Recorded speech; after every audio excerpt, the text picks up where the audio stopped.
Hello दोस्तों, तो आज की इस वीडियो में हम बात करेंगे मेरे one of the favourite director Steven Spielberg के बारे में, जिन्होंने अपने करियर में ET the extra terrestrial, Indiana Jones की सीरीज़ और जुरासिक पार्क जैसी मूवीज़ बनाई हैं।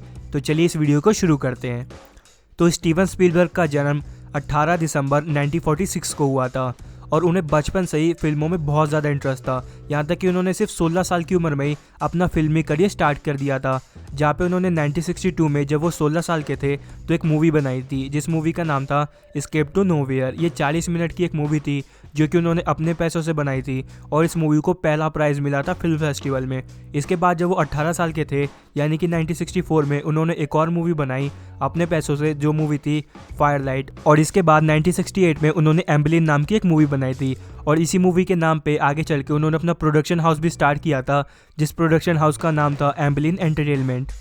जब स्टीवन स्पीलबर्ग अपनी इस कम बजट वाली मूवीज़ को बना रहे थे तो इसी दौरान यूनिवर्सल स्टूडियो की उन पर नज़र गई और यूनिवर्सल स्टूडियो ने स्टीवन स्पीलबर्ग को अप्रोच किया और उसके बाद स्टीवन स्पीलबर्ग यूनिवर्सल स्टूडियो के under as a TV director काम करने लग गए, जहाँ पे उन्होंने कई सारी टीवी सीरीज डायरेक्ट की थी। लेकिन उनकी जो पहली मूवी रिलीज़ हुई थी उस मूवी का नाम था ड्यूल, जो कि टीवी पे आई थी और ये उनकी पहली मूवी थी जो कि प्रॉपर तरीके से बना के रिलीज़ करी गई थी टीवी पे।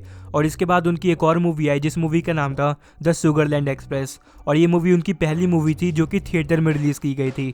और इसके बाद उनकी एक ऐसी मूवी आई जिन्होंने उनका करियर ही पलट के रख दिया और इस मूवी के बाद स्टीवन स्पीलबर्ग ने कभी भी पीछे मुड़ के नहीं देखा। इस मूवी का नाम था जॉस और इस मूवी ने 1975 के टाइम पे 470 मिलियन से भी ज़्यादा का कलेक्शन किया था, जो कि आज के टाइम पे लगभग 1.5 बिलियन से भी ज़्यादा होते हैं। और इसके बाद स्टीवन स्पीलबर्ग ने बहुत सारी मूवीज़ बनाई, जैसे कि इंडियाना जोन्स की सीरीज़, जुरासिक पार्क की series, ET the extra terrestrial, जिसने कि बॉक्स ऑफिस पे सभी मूवीज़ के रिकॉर्ड तोड़ दिए थे।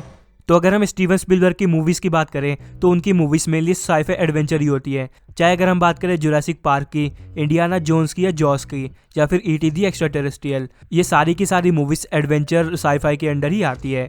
वैसे वो वॉर ड्रामा भी बहुत अच्छी बना लेते हैं, जहाँ पे उन्होंने स्किंडर लिस्ट और सेविंग प्राइवेट रियान मूवी बनाई थी और दोनों की दोनों मूवी एक ऑस्कर विनिंग मूवी थी। और उनकी हाल ही में जो मूवी आई थी रेडी प्लेयर वन 2018 में, वो भी एक साइफाई एडवेंचर मूवी थी।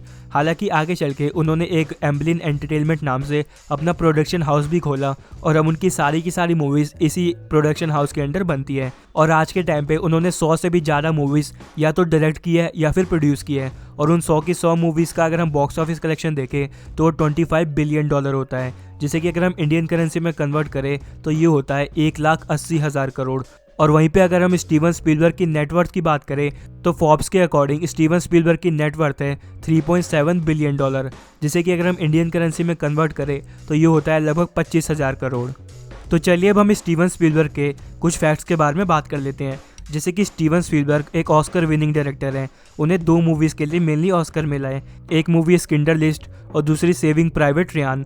और वैसे यहाँ मज़े की बात यह है कि स्किंडर लिस्ट मूवी बनाते वक्त स्टीवन स्पीलबर्ग ने एक भी रुपया नहीं लिया था। उन्हें जितने भी पैसे मिले थे इस मूवी को बनाने के लिए वो सारे के सारे उन्होंने फाउंडेशन में डोनेट कर दिए थे।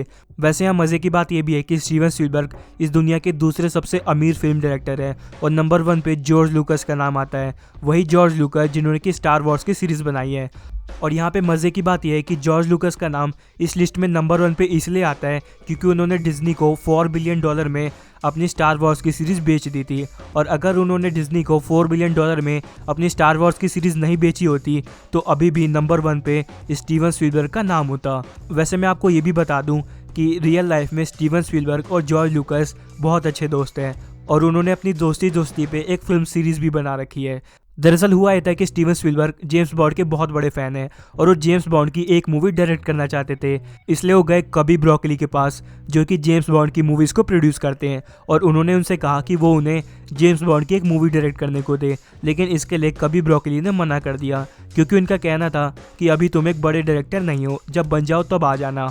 और इसी दौरान जॉर्ज लुकास ने स्टीवन स्पीलबर्ग को एक आइडिया दिया कि अगर वो तुम्हें जेम्स बॉन्ड मूवी बनाने नहीं दे रहे तो तुम उनके जैसी एक मूवी बनाओ। और तब उन्होंने इंडियाना जोन्स की सीरीज़ को स्टार्ट किया था और इंडियाना जोन्स की सीरीज़ अभी लुकास फिल्म्स के अंडर ही आती है और इंडियाना जोन्स की सीरीज़ के प्रोड्यूसर लुकास फिल्म्स ही है, यानी कि जॉर्ज लुकास।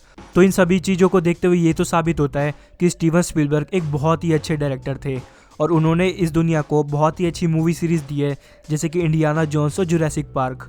तो अब बस इस वीडियो में इतना ही। अब अगर आपको वीडियो पसंद आई तो इसे लाइक करें और मेरे चैनल को सब्सक्राइब करके बेल आइकन को प्रेस कर दीजिएगा।